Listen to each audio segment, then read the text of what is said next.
12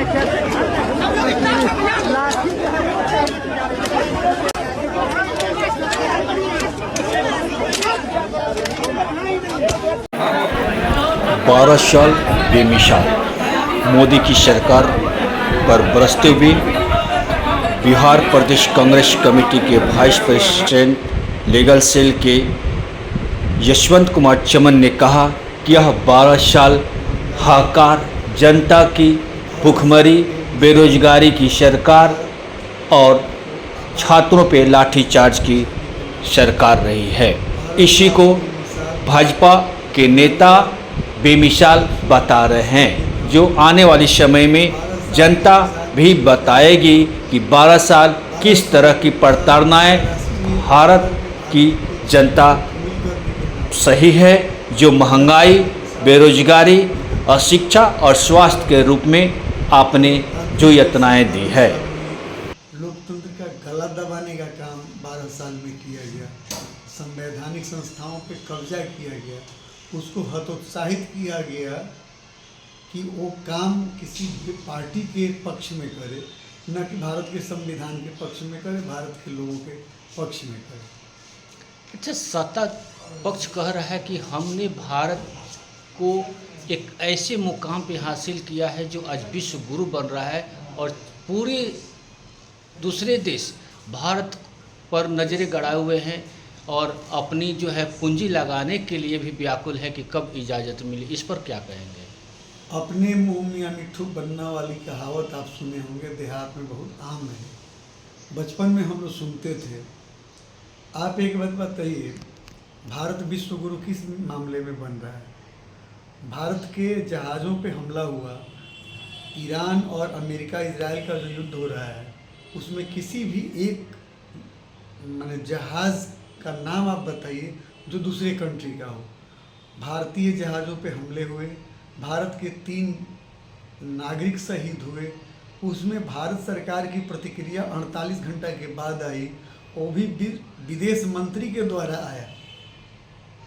आप ये बताइए कि भारत का प्रतिष्ठा यही है।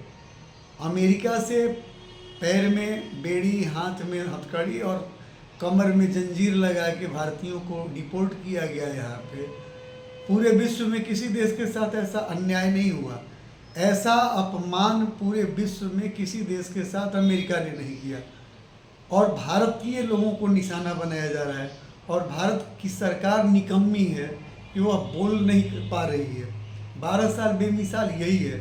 हम समझते हैं कि नरेंद्र मोदी जी जो विनायक दामोदर सावरकर का जो स्टेटमेंट था अंग्रेज़ों के सामने, जिसमें माफ़ीनामे में उन्होंने कहा था कि आप हमको जेल से आज़ादी दे दीजिए, हम आपका ज़िंदगी भर सेवा करेंगे, हम कभी आपसे नौकरी नहीं मांगेंगे, कभी रोज़गार नहीं मांगेंगे, उसी कड़ी को ही आगे बढ़ाए हैं। अमेरिका का विदेश मंत्री कह रहा है, अभी कल कहा है कि भारत को इजाज़त लेना होगा तेल खरीदने के लिए, और हम मजबूर हैं, हम कुछ नहीं बोल पा रहे हैं। आखिर ऐसी क्या मजबूरी है नरेंद्र मोदी जी की कि अमेरिका के सामने एकदम पटा गए हैं? कहते थे कि देश नहीं बिकने दूंगा, झुकूंगा नहीं, अब पटा गए हैं सीधे। ऐसे तो भारत का प्रतिष्ठा कभी गिरा नहीं है जितना 12 साल में गिरा है। लेकिन बीजेपी के मंत्री लोग कहते हैं कि आज भारत इतनी शक्तिशाली हो गई है कि कोई देश आंख दिखाए तो उसकी आंख निकाल लीजिएगी, आंख दिखाने की हिम्मत नहीं कर रहा है। यही तो शक्ति का नतीजा है कि 3 भारतीय मारे गए और क्यों नहीं कस रहे हैं? माने अनहरी बिलार घर में शिकार। अच्छा, एक गांव के लोगों को, अपने लोगों को गुमराह करने का काम, झूठा प्रलोभन देने का काम भारतीय जनता पार्टी में तो एक से एक लोग हैं। दिल्ली की मुख्यमंत्री अभी हाल में बोली थी कि गर्मी के चलते पानी उड़ जा रहा है। अरे भैया, गर्मी पहले भी पड़ता था, आज भी पड़ रहा है, गर्मी तो कोई नया नहीं है। वाष्पीकरण का प्रक्रिया, आप पत्रकार हैं, आप भी अगर पढ़े होंगे तो जो बादल बनते हैं तो वाष्पीकरण की पद्धति से ही होता है। जल भाप बन के उड़ता है, जाके बादल बनता है, फिर बरसता है। ये कोई नया चीज़ नहीं है। भारतीय जनता पार्टी के लोग गैर जिम्मेदार हैं किसी भी मामले में। इन लोगों का मानना है कि हम जनता के वोट से नहीं जीतते हैं, हम तंत्र के हेर फेर से जीतते हैं, इसलिए हमारी जवाबदेही कुछ नहीं है। आप बंगाल का चुनाव देख लीजिए।